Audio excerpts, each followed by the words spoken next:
은혜 가운데 살고 계시죠? 조금 전에 찬양했지만 은혜라는 단어만큼 우리의 믿음 생활, 우리 신앙에 대해서 잘 표현해주는 단어가 없는 것 같습니다. 내가 은혜 가운데 살아간다, 이 고백을 한다는 것, 참으로 그 안에 참 많은 것들이 담겨져 있는 것 같아요.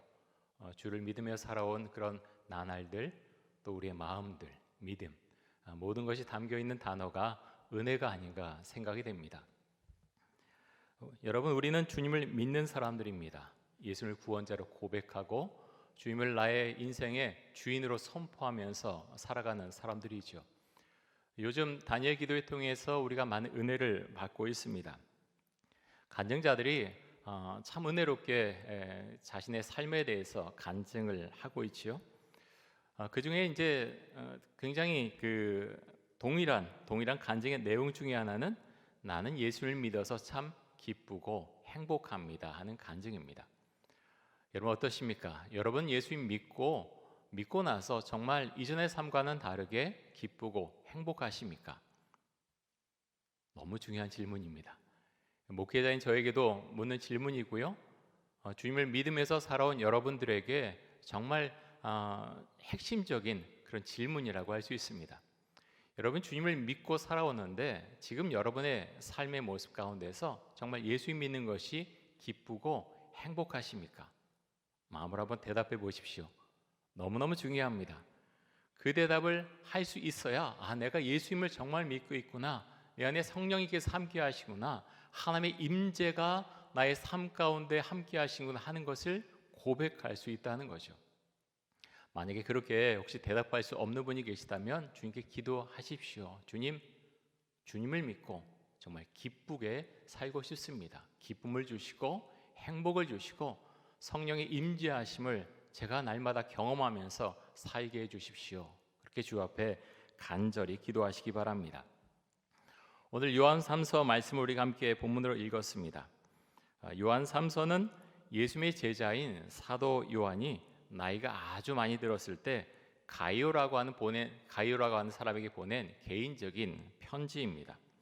이 편지를 가이오에게 전달한 사람은 오늘 읽지는 않았지만요, 12절에 나오는 데메드리오라고 하는 사람이 이 편지를 전달한 것으로 보입니다. 여러분 사도 요한 생각할 때 어떤 이미지가 가장 먼저 떠오르십니까?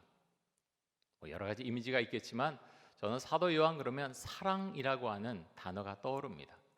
요한복음, 요한 1서, 요한 2서, 요한 3서 이 말씀을 읽으면 사랑이라는 단어도 정말 많이 나오고요.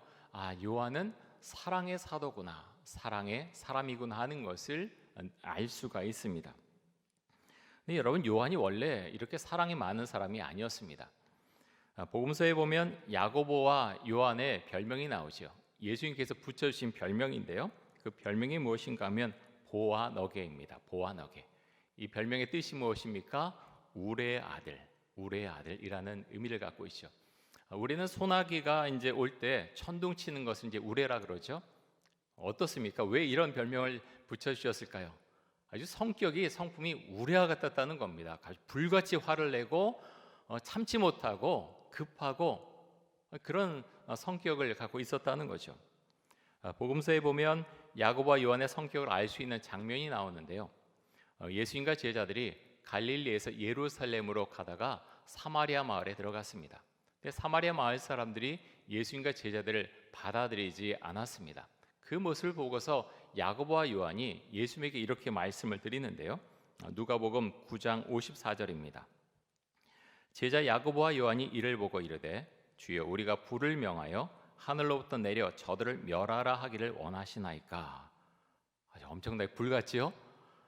예수님과 자신들을 받아들이지 않자 뭐라고 야고보와 요한이 말씀을 드립니까? 우리가 불을 명해서 하늘로부터 불이 내려 저들을 멸하기를 주님 원하십니까? 라고 주님께 묻습니다. 물론 예수님은 전혀 그렇게 원하지 않으시죠. 근데 이렇게 성격이 불같았던 요한이 나중에 성품이 변하게 되죠. 예수님과 함께 지내면서 성격과 성품이 전부 달라지게 됩니다. 요한 3서를 쓸 때 요한의 나이가 아주 많았는데요, 이 말씀에도 보면 그의 온유함과 사랑이 이 짧은 편지 가운데 많이 들어가 있는 것을 보게 됩니다. 요한삼서 1장 1절 한번 보겠습니다. 이렇게 편지를 시작합니다. 장로인 나는 사랑하는 가이오 곧 내가 참으로 사랑하는 자에게 편지하노라. 이 교회 장로였다는 거죠. 이 장로는 여러분 감리교 같은 경우는 감독이 있습니다. 교회를 총괄하는 그런 감독 같은 그런 역할을 하죠.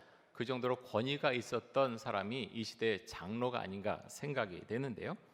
장로인 나는 요한은 사랑하는 가이오 곧 내가 참으로 사랑하는 자에게 편지하노라라고 이제 서두를 시작하죠.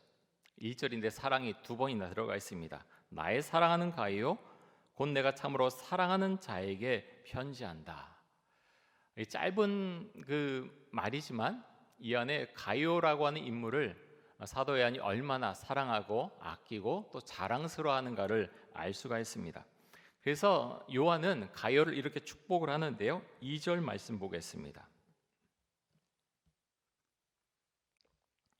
이렇게 축복합니다. 사랑하는 자여 내 영혼이 잘된 같이 내가 범사에 잘되고 강건하기를 내가 간구하노라. 여러분 이 말씀 다 들어보셨지요? 어디 있는지는 성경이 어디 있는지는 몰라도 이 구절은 대부분 교회 다니는 분들이라면 한두 번 이상씩은 다 들어본 그런 구절입니다. 이 말씀을 볼 때 어떻습니까? 굉장히 참 좋지요. 사도 요한이 가이오를 축복하면서 한 그런 내용인데요. 여러분 여기에 우리 이름을 넣어서 한번 축복해 보겠습니다. 이제 동그라미가 3개 져 있는데 거기 자신의 이름을 넣는 겁니다. 저 같은 경우는 김성진을 넣는 거죠. 우리 같이 한번 축복하면서 같이 한번 읽겠습니다. 사랑하는 김성진, 내 영혼이 잘된 같이 내가 범사에 잘되고 강건하기를 내가 간구하노라. 여러분 이것은 주님께 우리가 함께 기도하는 것입니다. 마음을 다해서 기도하는 것입니다. 그래서 함께 이렇게 고백하는 것이 얼마나 중요한지 모릅니다. 여러분 우리 한 번 더 해보겠습니다. 자신의 이름을 넣어서 같이 한번 읽습니다. 사랑하는 김성진, 내 영혼이 잘된 같이 내가 범사에 잘되고 강건하기를 내가 간구하노라. 아멘. 그런데 여러분 잘 보십시오. 순서가 있습니다. 내가 범사에 잘되고 강건하기를 내가 간구하는 것, 우리가 다 그렇지요. 다 일이 잘 되고 나도 잘 되고 우리 자녀들도 잘 풀리고 그렇게 하길 원합니다. 근데 순서가 있는데요. 어떤 순서가 있습니까? 내 영혼이 잘된 같이. 여러분 사도 요한은 가이오를 축복하는데요. 가이오가 어떤 사람인가 하면 그는 주를 믿는 사람이었습니다. 주님을 자신의 구원자로 선포하고 자신의 삶의 주인으로 그렇게 인식하고 살아간 사람, 그리고 성령 충만한 사람, 복음을 전하는 사람이었죠. 그것이 가장 먼저라는 것입니다. 그렇기 때문에 사도 요한은 그를 축복하고 있는 것입니다. 가장 값지고 중요한 복이 무엇인가 하면 예수를 믿는 그런 은혜지요.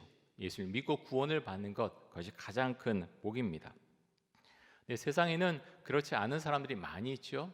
세상에서 사람들이 성공하고 돈을 많이 벌고 좋은 자동차를 구입해서 몰고 다니고 또 좋은 집을 마련하고 하는 것, 참 좋은 것이죠. 그런데 여러분 영혼이 잘 되는 것, 다시 말해서 구원받는 것, 그것이 빠져 있다면 그런 사람들이 볼 때 좋은 것, 어떤 성공하고 사업이 잘 되고 좋은 차를 사고 좋은 집에 사는 것, 그런 모든 것이요 사실은 예수님에게 나아가는데 장애물입니다. 예수를 믿지 않는데 그 모든 것이 자신에게 있으면 그 사람은 예수님에게 나아가기가 굉장히 어렵습니다. 부자가 하늘나라에 가는 것이 정말 어렵다고 예수님께서 말씀하셨지요. 정말 그렇습니다. 내가 성공하고 내가 다 갖고 있는데 내가 뭐하러 하나님을 믿느냐, 내가 뭐하러 시간 낭비하러 주일에 일요일에 교회 가서 예배드리고 그런 것을 하느냐, 많은 사람들이 그렇게 생각을 합니다. 그래서 그런 사람들에게는 그런 자신이 갖고 있는 모든 성공적인 것들이 예수님에게 나아가는 장애물로 작용한다고 하는 것입니다. 그래서 여러분 이 말씀, 2절에 나온 이 말씀이 정말로 축복의 말씀이 되려면 가장 먼저 예수님을 믿어야 한다는 것입니다. 예수님께서 우리에게 많은 가르침을 주셨는데요. 그 중에 하나가 선한 삶을 살라고 하는 것입니다. 마태복음 5장 16절 말씀 보겠습니다. 우리 같이 한번 읽습니다. 이같이 너희 빛이 사람 앞에 비치게 하여 그들로 너희 착한 행실을 보고 하늘에 계신 너희 아버지께 영광을 돌리게 하라. 자, 선을 행하며 살아가는 것, 착하게 살아가는 것. 내가 주님을 믿는 사람이라면요, 선택사항이 아니라는 거죠. 이렇게 살아야 한다는 것입니다. 이렇게 살라고 산상수훈에서 주님께서 우리에게 말씀해 주셨습니다. 지난 주간 다니엘 기도회 때 강사로 나온 분들 중에 김명애 교수님이 계셨습니다. 김명애 교수님 부모님들이 모두 목사님이셨다고 하죠. 아버님은 원래 공군 원사셨는데 아버님이 이제 나중에 목회를 하시게 되셨는데 얼마 되지 않아서 돌아가셨죠. 그런데 나중에 아버지의 유품을 정리하다가 수첩 발견했는데 그 가운데 많은 명단들이 있었다는 거예요. 명단에 어느 명단에는 10,000원, 누구는 20,000원, 30,000원 그런 것들이 쫙 적혀 있었다는 겁니다. 그분들을 매달 돕고 있었다는 것이죠. 아버지가 돌아가시고 나서 어머니도 신학을 하시고 지하에 교회를 개척하셨습니다. 어머니께서 가장 역점을 두신 것이 무엇인가 하면 어려운 분들을 초청해서 식사 대접하고 교통비를 드렸다고 합니다. 이런 삶을 살다가 병을 얻으셨고 어머님도 하늘나라로 가셨지요. 근데 어머니께서 돌아가시기 전에 김명애 교수님이 한 가지 질문을 어머니에게 하셨다고 합니다. 어머니가 이렇게 어려운 사람들을 많이 도와준 것 누가 알아줘요? 어머니가 이렇게 어려운 사람들 많이 도와준 것 누가 알아줘요? 라고 김명애 교수님이 어머님에게 질문했을 때 어머니가 이렇게 대답을 하셨다고 하지요. 주님이 알고 계시지. 주님이 알고 계시지. 여러분, 우리도 이런 삶을 살아갈 수 있게 원합니다. 주님께서 아시면 되는 거죠. 정말 주만을 바라보면서 너희 착한 행실을 보고 하늘에 계신 너희 아버지께 영광을 돌리게 하라. 이 말씀을 기억하고 살아갔던 김명애 교수님의 부모님처럼 우리도 그런 삶을 살아갈 수 있기를 간절히 원합니다. 오늘 설교 제목이 선한 것을 본받으라입니다. 여러분, 본문에서 말하는 선한 것은 무엇을 의미하는 것일까요? 사도 요한이 장로로 사역하던 이 당시에는 순회 전도자들이 있었습니다. 사도 요한이 섬기던 교회에서 파송한 순회 전도자들도 있었는데요. 이들이 순회 전도를 다니다가 가이오가 속해 있는 교회를 방문하게 되었습니다. 그러자 가이오가 이들을 환대해 주었고 이런 소식을 나중에 순회 전도자들이 사도 요한에게 와서 보고를 했죠. 그 보고를 들은 사도 요한은 너무나 기뻤습니다. 자, 요한삼서 1장 3절과 4절 말씀 한번 보겠습니다. 형제들이 와서 내게 있는 진리를 증언하되 내가 진리 안에서 행한다 하니 내가 심히 기뻐하노라. 내가 내 자녀들이 진리 안에서 행한다함을 듣는 것보다 더 기쁜 일이 없도다. 자, 사도 요한이 가이오를 가리켜서 내가 진리 안에서 행한다 이 말을 한 직접적인 이유는 가이오가 순회 전도자들을 환대했기 때문입니다. 가이오는 사도 요한의 영적인 자녀입니다. 그래서 사도 요한은 가이오가 이 순회 전도자들을 잘 영접했다는 소식을 듣고서 너무너무 기뻐하죠. 여러분, 부모들이 다 그렇지 않습니까? 우리 자녀들, 내 아들 정말 참 잘 키웠다. 내 딸이 이렇게 하는 행동이 예쁘니? 여러분, 그런 이야기 들으면 사실 기분이 얼마나 좋습니까? 우리 자녀에 대해서 다른 사람들이 칭찬하면 마음이 참 기쁩니다. 사도 요한의 마음이 지금 그랬다는 겁니다. 가이오에 대해서 칭찬하는 이야기를 듣고서 사도 요한의 마음이 그렇게 기뻤다는 거죠. 그런데 여러분, 모두가 가이오처럼 이런 신앙을 갖고 살아간 것이 아니었습니다. 오늘 말씀에 보면 순회 전도자들을 거절하고 비방한 사람이 있었습니다. 9절과 10절 말씀입니다. 내가 두어 자를 교회에 썼으나 그들 중에 으뜸되기를 좋아하는 디오드레베가 우리를 맞아들이지 아니하니 그러므로 내가 가면 그 행한 일을 잊지 아니하리라. 그가 악한 말로 우리를 비방하고도 오히려 부족하여 형제들을 맞아들이지도 아니하고 맞아들이고자 하는 자를 금하여 교회에서 내쫓는도다.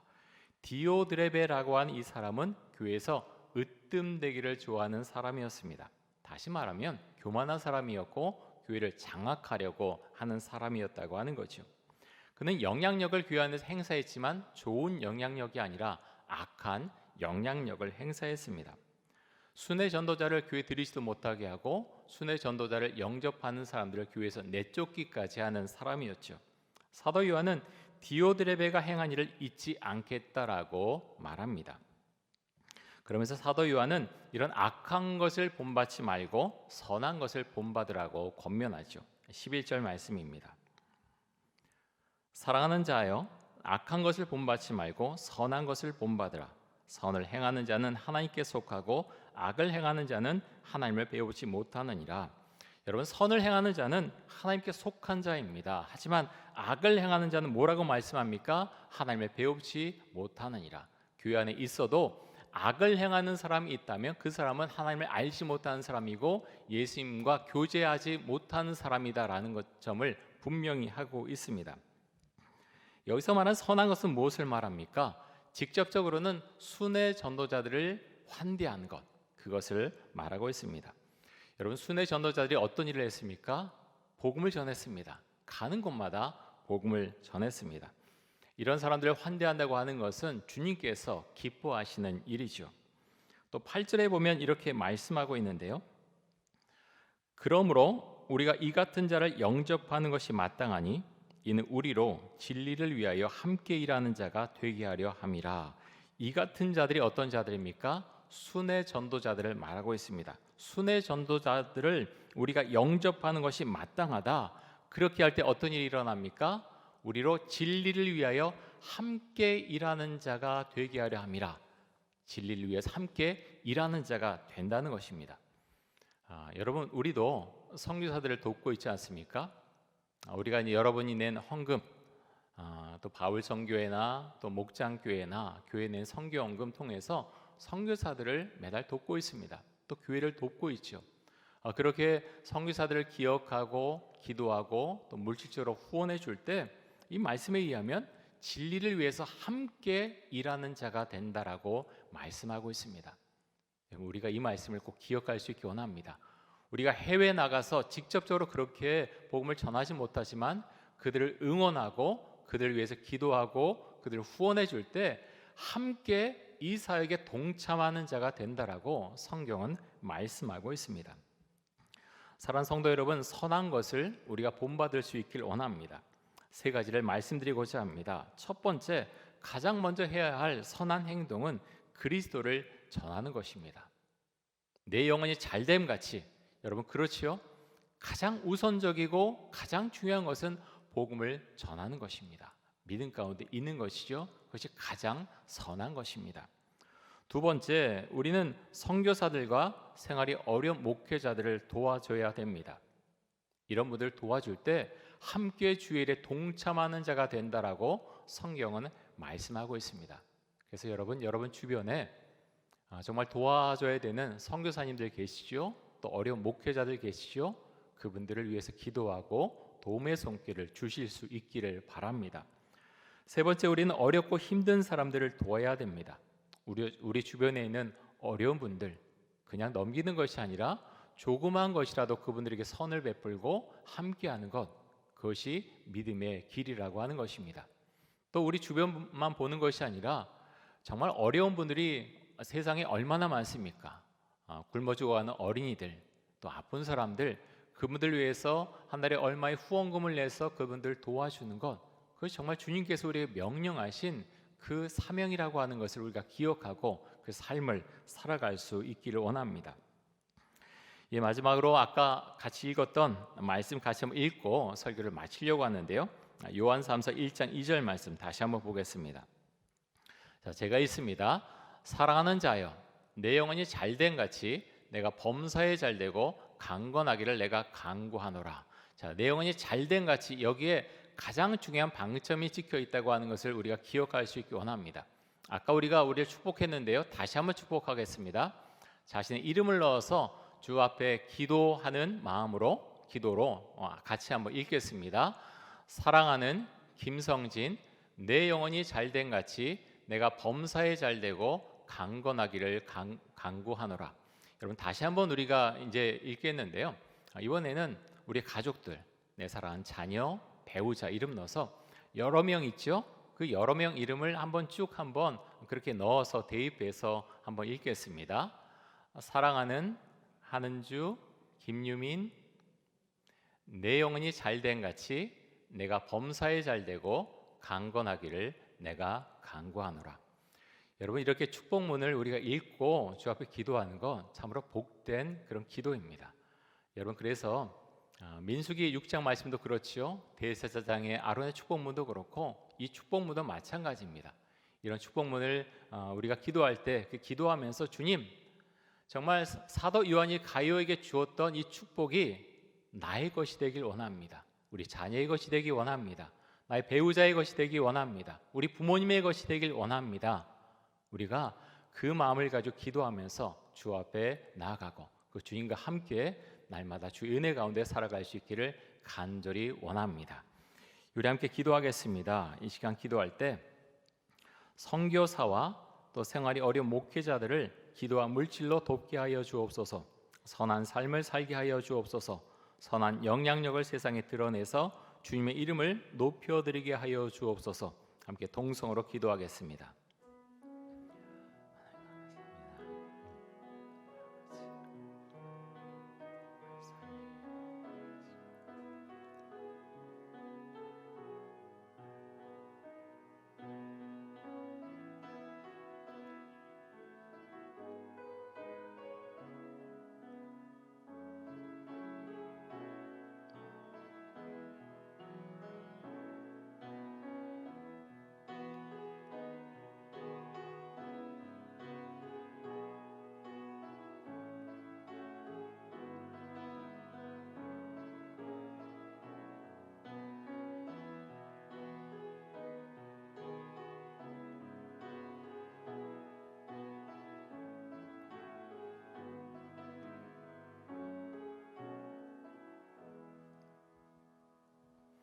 하나님 아버지, 가룟처럼 믿음의 길을 잘 걸어갈 수 있게 원합니다. 우리 주변의 선교사들과 또 어려운 목회자들을 돕고 또 하나님 세상 가운데서 어려움을 겪고 있는 많은 분들을 도울 수 있도록 주 우리에게 물질과 또 마음을 주시기를 간절히 원합니다. 하나님, 하나님께 복받는 삶이 어떤 삶인지 기억하도록 해주시고 주께서 선한 영향을, 그 은혜를 세상 가운데 그렇게 빛이라고 말씀하셨는데 주님의 말씀에 순종하게 해주시고 그 가운데서 영적인 자유함과 은혜를 누리면서 우리가 이 세상을 살아갈 수 있도록 하여 주옵소서. 예수 그리스도의 이름으로 기도드립니다. 아멘.